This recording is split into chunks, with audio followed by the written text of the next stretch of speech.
Y'all, the Sex and the City reboot is coming, and filming starts this year. Bitch, you lie.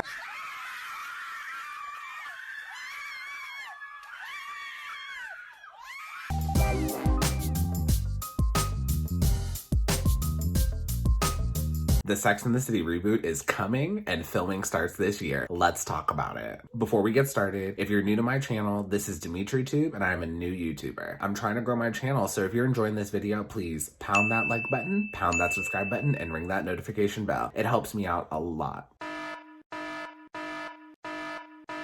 And one more quick thing before we get started, spoiler alert. If you have not watched the Sex and the City series, this is your warning. In this video, there will be a few spoilers related to the series and to the movie, so if you do not want to hear them, click off of this video. I will give you 5 seconds.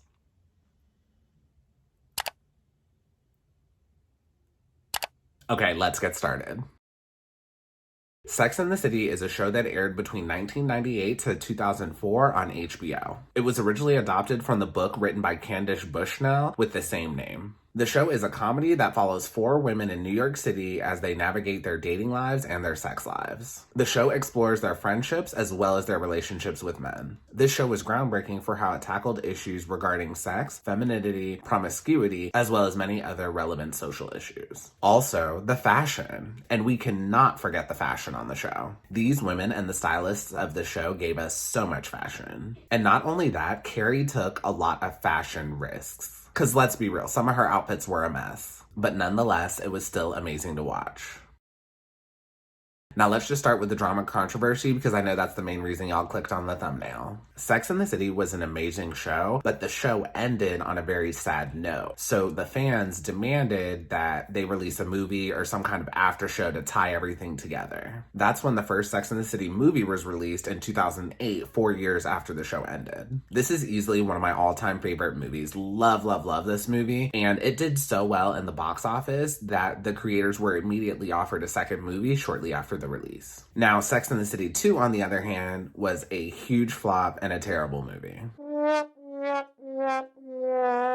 I personally think that since the first movie was such a success, the creators rushed to put together a second movie and they didn't really think out the storyline as well as they should have. Since then, fans have been demanding a Sex and the City 3 movie. Rumors of a Sex and the City 3 have been swirling around for a while now. So fast forward to September 2017 and Sarah Jessica Parker finally confirmed the rumors that have been swirling around that there will be no Sex and the City 3 because of Kim Cattrall's demands. Kim Cattrall is the actor who played Samantha in the series. Sarah said, "I'm disappointed. We had this beautiful, funny, heartbreaking, joyful, very relatable script and story. It's not just disappointing that we don't get to tell the story and have that experience, but more so for the audience that has been so vocal in wanting another movie." According to Daily Mail, apparently the Warner Brothers had greenlighted for the project to begin filming. Kim Cattrall said that she would not agree to Sex and the City unless Time Warner agreed to produce some of the other movies that she had in development. And Warner Brothers refused to meet her demands. Now, Kim responded to this in a tweet stating, "The only demand she made was not to do another movie. She said no to another movie in 2016. Now, first and foremost, the media is constantly pinning women against one another. But in this particular situation, I do not think that Kim was the villain. Kim played this role for 6 seasons and 2 movies, which is almost 10 years. And she was very much on the verge of getting typecasted. It's not as bad as how Screech and Urkel were typecasted, but still on the verge to getting there. And Sex and the City was amazing for her career, but you cannot villainize her if she wants to do other things. We honestly should be mad at Sarah Jessica Parker and the other characters who continually try to milk this series." After that, Kim Cattrall had another interview with Piers Morgan, and Piers Morgan asked her if there will be any more Sex and the City, and Kim responded, "Not for me. That was part of turning 60. That was a very clear moment of, how many years do I have left, and what do I want to do with it? What haven't I done? I feel that the show was the best when it was the series and the bonus was 2 movies." Now, a lot of you may hate on Kim Cattrall, but I agree with her. The series was at its best when it was a show, and I love the movie, and I'm glad they made the first movie to tie everything together, but they should have just left it at that. Then, on September 28th, 2017, I found out some of the most heartbreaking news of my life. Sarah Jessica Parker and Kim Cattrall are not friends. When I initially read this, I went through a lot of emotions. I was hurt. I was surprised. I was confused. This group of women had so much on-screen chemistry, I couldn't believe they weren't friends. Fast forward again, 5 months later to February 2018, Kim Cattrall's brother passes away. Sarah Jessica Parker sent her condolences, and Kim Cattrall responded and said, "My mom asked me today, when will that Sarah Jessica Parker, that hypocrite, leave you alone? Your continuous reaching out is a painful reminder of how cruel you really were then and now. Let me make this very clear if I haven't already. You are not my family, you are not my friend, so I'm writing to tell you one last time to stop exploiting our tragedy in order to restore your nice girl persona." So then on January 11th, 2020, Sarah Jessica Parker, Cynthia Nixon, and Kristen Davis all posted a short teaser on their Instagram accounts for a continuation of the Sex and the City series called And Just Like That. And just like that. Now, if you have made it this far in the video and you have not realized it by now, I am a Sex and the City fan. But I have multiple concerns about this upcoming remake, and I want to unpack them with you. First, the name change. Now, I am so happy that they changed the name of the continuation. It is still intended to be a continuation of the original series, but there will be no Kim Cattrall. And it will not be the same, so they gave it a new name. Now, I'm glad they did this because I don't want them jeopardizing tarnishing the name again like they did with Sex and the City 2. Now, the worst part about this remake is that there will be no Kim Cattrall there. Like, there's not going to be a Samantha. Now, this is a major loss for two reasons. The first one is comic relief. Samantha was a lot of the comic relief on the show, and she was a major part of why the show was so funny. Now, I personally thought Charlotte was just as funny, if not funnier, but that's a topic for another video.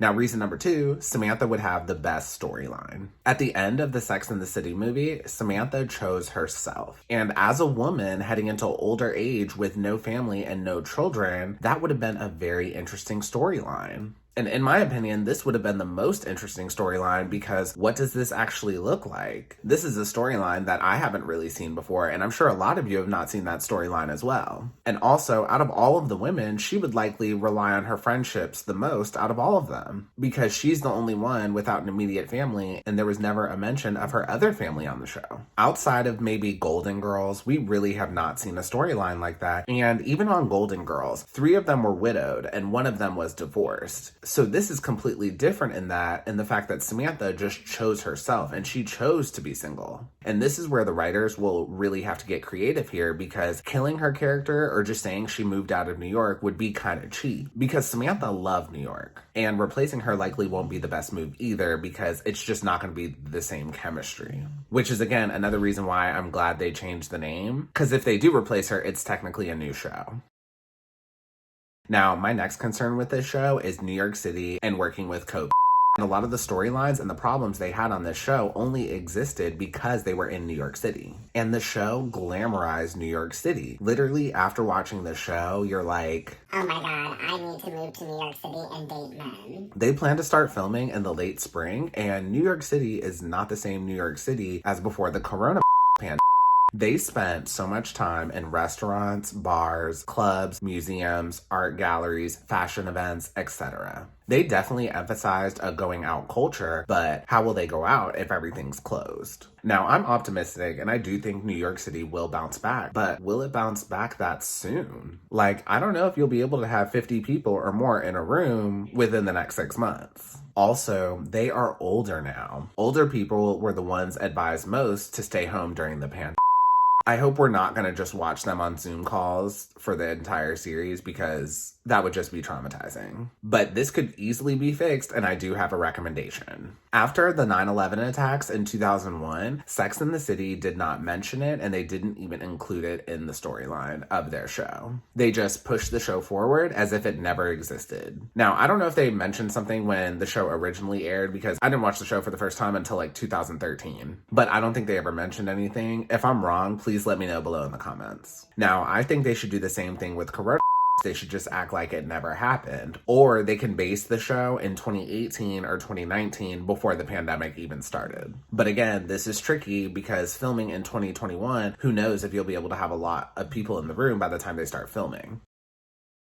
Now, the final thing I'm concerned about is technology and iPhones. One of the things that made Sex and the City such an amazing show was that it was pre-iPhones. Many of the storylines existed because they did not have as much technology as they do now. For example, remember Carrie's birthday episode when no one showed up to her birthday party and she was left on her birthday all alone? And later on in the episode, she ended up confiding in Big and appreciating him even more because he was there for her on her birthday. Now, this storyline would not have even happened if Carrie had an iPhone, because she would have understood why no one showed to her birthday and why everyone was running late that day. And also, these women were meeting men before iPhones, which is part of the reason why the show was so interesting. They would literally meet men everywhere. Restaurants, bars, clubs, picking up takeout. Carrie even met a man while going to a therapy session. Now, if one of the main women in the storyline is single and they add dating back to the storyline, it's not going to be as interesting because they're just going to be swiping right and left on Tinder. They're not going to be meeting them like in New York City like how they did on the original show. And that is all I have for you. Those are my thoughts. I would really like to know what you all think though.